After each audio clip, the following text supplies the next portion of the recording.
I woke up this morning and the Eagles have the MVP of the league. His name is Jalen Alexander Hurts. I woke up this morning and did you know that Jalen Hurts has more passing touchdowns than Baker Mayfield, than Josh Allen, the quarterbacks that y'all love to death? He got more passing touchdowns than them. I woke up this morning and Dallas Goedert is tied for first in the NFL for touchdowns, and Devontae Smith is sixth in the NFL in receiving yards. These guys are ballers, and who's throwing them the ball? Pretty damn good for a running back. I woke up this morning and Jalen Hurts has back-to-back 140 passer rating, back-to-back games.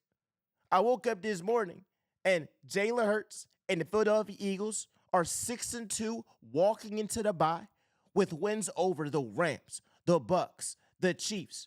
I'm looking at the entire NFC. There is not an NFC team that has the body of work that the Eagles have through the first 8 games of this season. They need their respect. And yes, the Packers are the number 1 seed. It's not going to be there for long because in a couple of weeks, the Eagles are going to put BTA on them and they're going to be first in the conference. All of those wins against the Rams, against the Bucks are all going to matter big time. About a sneeze. And then, of course, when they beat the Packers, that's probably going to be one of, if not the most important game that they play outside of a divisional game later on this season, because they got a gauntlet coming up. So Jalen Hurts has really been on another level, and y'all know how we do. We always give credit to the guy that they love to hate, the guy that they love to doubt, the guy that they always swear can't throw, can't do this. But I'm looking at this, and I'm looking at the whole entire season, and I'm saying to myself, Jalen Hurts is on pace to have 30-plus passing touchdowns and 2 interceptions. Passing. I ain't even mentioned the rushing. Like, he's really on pace. Cuz got 20 touchdowns through 8 games. He's on pace to get 40 touchdowns total and 2 interceptions. What are we talking about? 4 giveaways. You're talking about 40 touchdowns and 4 giveaways? That's what he's on pace to do. Giveaways including fumbles, obviously, right? So Hurts is on another level. It's not a coincidence that after that 2-game losing streak, you are seeing Jalen Hurts play the best, I was about to say basketball, the best football of his career. And Jahan Dotson said it best. He said he's playing like we know he can play. I'm paraphrasing. He's playing like the best, or he's the best quarterback in the league. I'll pull the exact quote that Jahan Dotson said. But like Jahan Dotson, I mean, that catch was beautiful. It was beautiful. It was beautiful right there. And like, I'll pull it up eventually. But he basically said that, hey, like, this man Hurts is the best quarterback in the league when he plays like that. So shout out to Jahan Dotson. Shout out to the Eagles. Shout out to Kevin Patullo. It was a great win, a complete win. And we would be remiss if we wouldn't talk about Saquon Barkley, talk about Tank Bigsby and this running game. And I'm so glad, I said it last episode, I'm so glad that like we actually have a game where we don't have to pick and choose between passing and running the ball.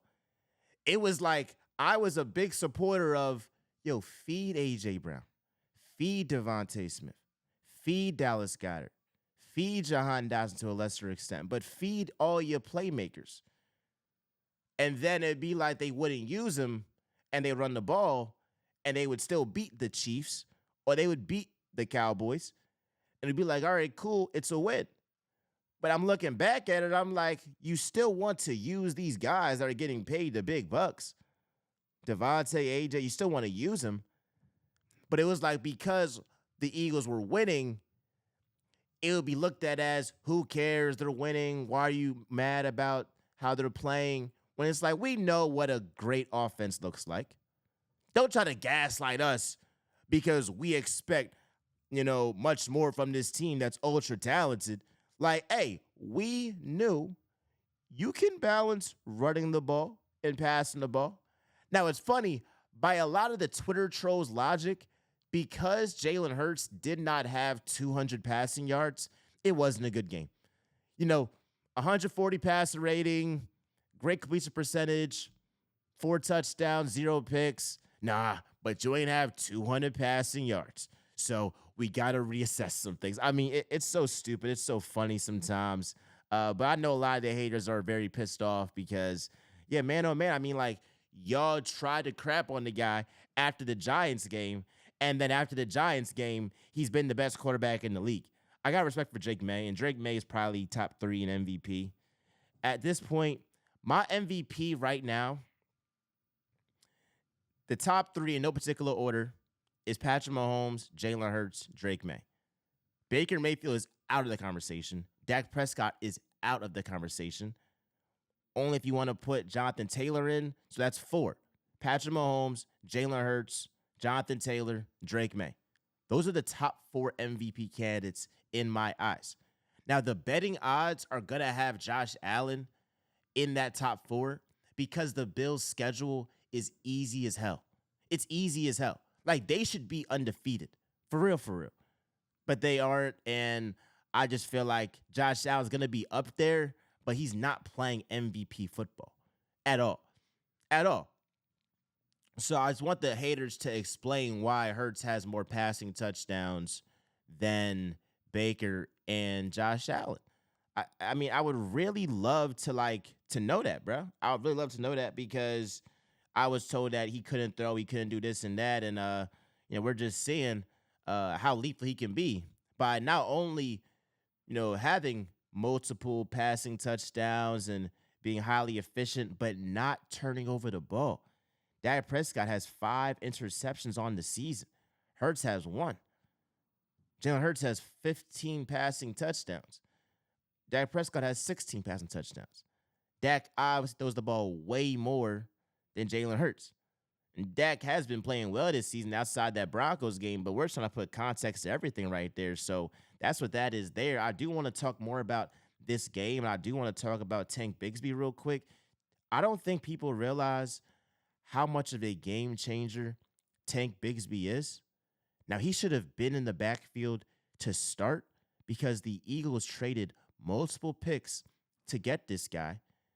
And you talk about Sonic and Knuckles and Jahmyr Gibbs and David Montgomery. Tank Bigsby and Saquon Barkley. I ain't saying they gonna be Sonic and Knuckles. What I am saying is Tank can definitely be a more than serviceable running back too. Like, he should be used not just to give Saquon a break, but because he actually has explosiveness. He actually has the ability to gain explosive runs almost every single time he gets the ball. Did you know that Tank Bigsby has 11 carries for 115 yards as a Philadelphia Eagle? I'm going to recheck it real quick and say it again.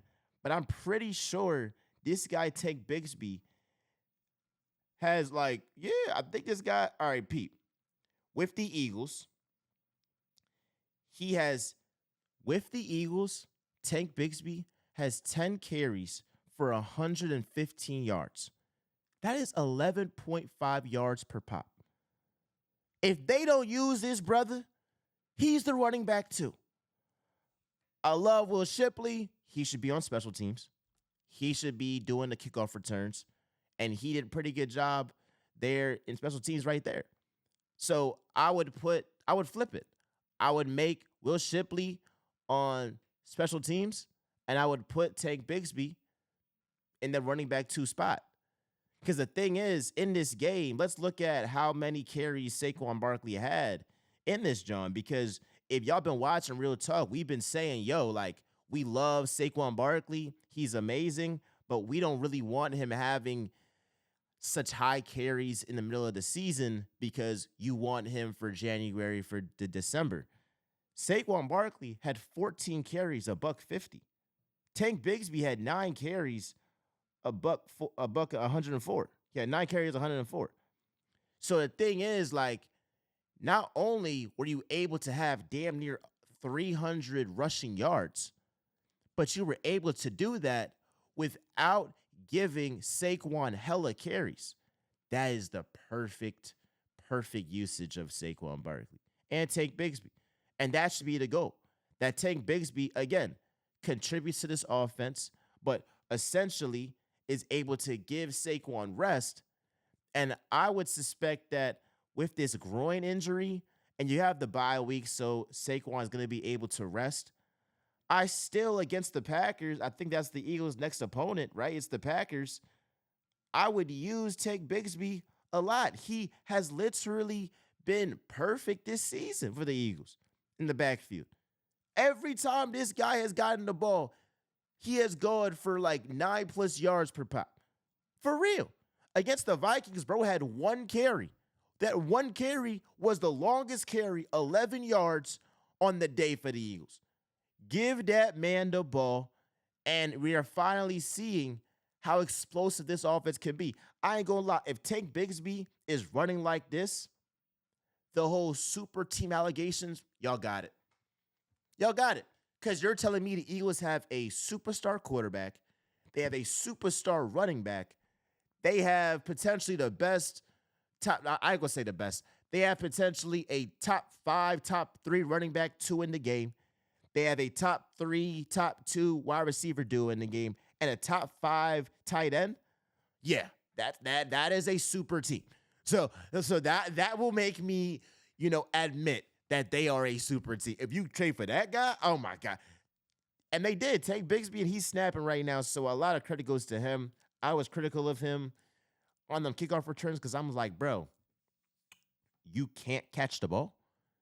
And what's funny was I had my friend Brett James, and he's a huge Jacksonville Jaguars fan, and I had him on right after the Tank trade.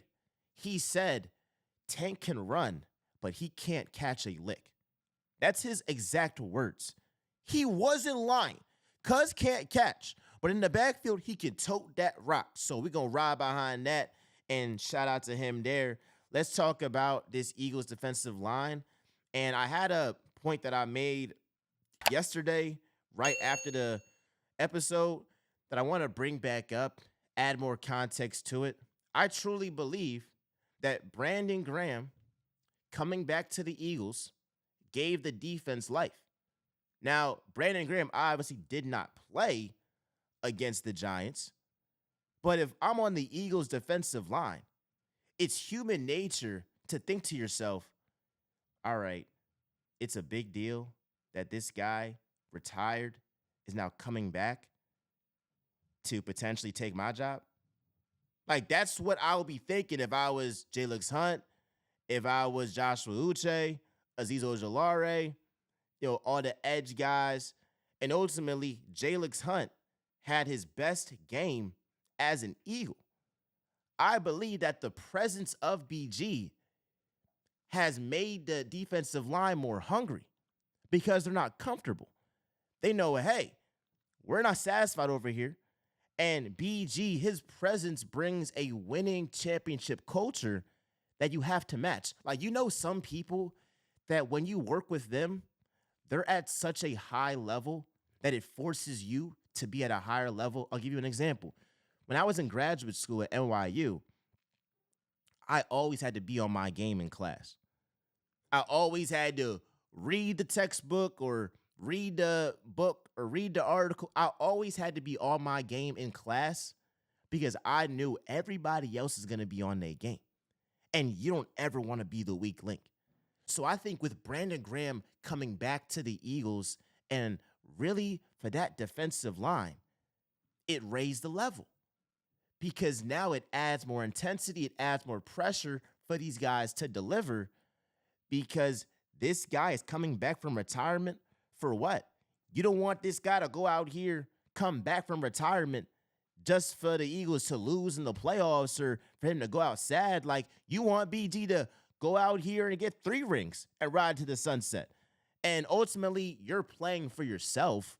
Like, Jalix Hunt, he's playing for his family. All of that himself. Like, he want to get paid eventually in this league. Nolan Smith, when he comes back, same thing. Jordan Davis, Jalen Carter, like all these guys went crazy. Morris Jomo. but it definitely helps. And I hope that y'all hear what I'm saying here is that when you bring somebody else that raises the level, that carries himself in a great way, and is a certified winner, that's going to raise the level of everybody else. And we are seeing that I said career high. It was a season high for the Eagles, 5 sacks in this game. I don't believe that the Eagles have their season high 5 sacks if it wasn't for the presence of Brandon Graham. And Brandon Graham's presence goes beyond just on the field. I would argue that his presence is more felt off the field, because how much can you really expect a guy that just came back from retirement to be playing in, meaningful snaps, for a big portion of the game? He'll probably get 8, 12 snaps and all that stuff. And anything that he gives you on the field is a bonus. But what he gives you off the field, that is the real impact there. So Jalen Hunt had his best game as a pro. I mean, the past 2 games, he has a pick 6. In the Giants game, he has a sack. This guy had 9 pressures, a career high. I mean, this guy is showing up. And one thing I love about Hunt's story is that he used to be a safety. He went from a safety to an edge rusher. So it got me thinking. I'm like, all right, maybe the ball skills he had on that pick 6 were because of his ball skills that he developed being a safety. So you have an outside linebacker that knows coverages. It's not foreign to him. And he's also a freakish athlete. Probably one of the most athletic players in the 2024 NFL draft. And now, instead of just being a sack specialist, he has turned into being a 3-down player. And you talk about Jalen Carter, Jordan Davis, Nolan Smith is about to come back soon. And you have a lot of guys on this Eagles defense, Cooper DeJean, Quinyon Mitchell, that you can highlight. But we got to highlight Jalen Hunt, who is playing some of the best ball of his career during the best time. You're without Nolan Smith. You're without Azeez Ojulari. Zadarius Smith just retired. Brandon Graham came back, but he's not on the field. So the Eagles are extremely thin at edge rusher, and Jalen Hunt is now playing the best ball of his career during the best time. Going back to Jalen Hurts. Jalen Hurts playing his best ball of the season during the best time. A.J. Brown out to season high, I think career high. I don't know if Hurts had 5 touchdowns, but at least season high 4 passing touchdowns. I mean, this guy has been on another level. And I had this stat, and I'll say it again. In the past 2 games, past 2 games, Hurts has 7 passing touchdowns and 9 incompletions. And you can't say he hasn't been, throwing the ball downfield. Against the Vikings, that's all he did. And then against the Giants, he did more checkdowns, but he was using the middle of the field way more. And Devontae Smith, in zone coverage, in man-to-man coverage, it don't matter. This guy always gets open. And I'm going to end this with this because it's going to be a hot topic and I have to readdress it because it's going to get talked about. And let's just talk about it and just get the elephant out the room. I talked about it yesterday. I'll talk about it again. Stop saying that the Eagles' offense is better without A.J. Brown. You sound stupid. That's like saying the Lakers are better without Luka Doncic because one game Luka misses, the offense goes crazy. No. Now, we're talking about like a 10-game sample size, a 5-game sample size, a full season, sample size. All right, I could maybe see where you're coming from, but you can't base the decision to say, hey, let's go out here and trade A.J. Brown because you beat the Giants. And I give credit to Kevin Patullo, this offense, the defense. At the end of the day, it's still the NFL. And, you thoroughly waxed the Giants. It was really 38-13. It was really 38. It wasn't 38-20. All the starters were out by the time they scored that last touchdown. So, You can't use the Giants as a measuring stick to say A.J. Brown should be traded. I'm not saying A.J. Brown should be traded. But what I am saying is don't feel like it's not even talked about. I think there's two things, and there's two extremes. I'm trying to be in the middle. There's the one extreme that's saying the Eagles are better without A.J. Brown. Those people are doing crack. The other side of people that are saying nothing's wrong, everything's perfect, A.J. is not agitated at all. If you even mention A.J. Brown being agitated, you are part of the problem. That's also extreme. We're in the middle right here. I think A.J. Brown is kind of like that significant other that wants to go out on dates, but doesn't want to go on dates after the girlfriend done messed up. Like, they actually want to go on dates just regularly. It don't gotta be because somebody messed up. And so I feel like sometimes A.J. Brown feels like y'all are only using me when you have to. Like, you're only taking me out on that date because y'all messed up and now you're trying to kiss my ass and all that stuff. And I feel like that's where he's at. He's like, why can't this just be the regular thing? Regularly give me the ball. Like with Amon-Ra St. Brown and Jamar Chase, it's not much of a thought. It's just like they're in the flow of the offense. So I think like that's what A.J. Brown wants. He wants to just be in the flow of the offense. But I think his desire to do that then puts pressure on KP to say, let me play into A.J. Brown. Let me just, do whatever he wants, force him the ball sometimes. And we saw, again, in that Chiefs game that Hurts almost got picked off because they were forcing A.J. Brown versus it wasn't in the flow of the offense, right? So I understand that. I would say with A.J. Brown out, it gave KP less pressure. I feel like that's a undeniable fact because now it's like, all right, Devontae don't really talk like that. Goddard don't talk like that. Like, everybody's different, but those guys aren't outspoken. So it's not like you feel pressure to give these guys the ball. It's a matter of who's open. It's a matter of who's open.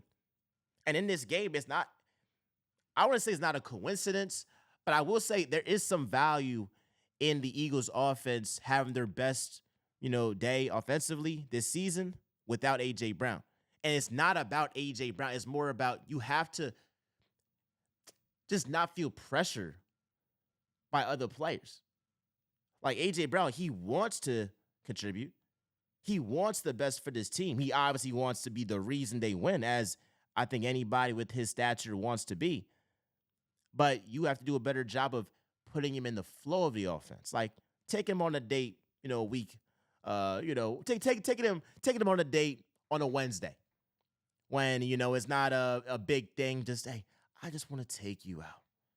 I just want to take you out. I just want to, like, really, you just want to, like, just do it like regular day. Regular day. If I'm saying, like, hey, just, it don't got to be that, like, big thing. Oh, I messed up. Now I got to use agent. Oh, I messed up. Now I got to take him on a date. Like, if I'm saying so, I don't know if that's my best analogy that I did on Real Talk, but I hope y'all get it. Like, we want to be able to keep A.J. Brown in the flow of the offense, but ultimately, he's a great player, and with having a great player, there's pressure on you to use that guy. So as long as A.J. Brown is here, there's going to be pressure from the media and everybody to say, are y'all using A.J. Brown? And a lot of it is because A.J. Brown has put that pressure on the Eagles for them to use him like that. But ultimately, I expect the Eagles to build off of this. They have a couple of weeks to get right. I cannot wait to have a Sunday where I can relax. I'm going to go to church.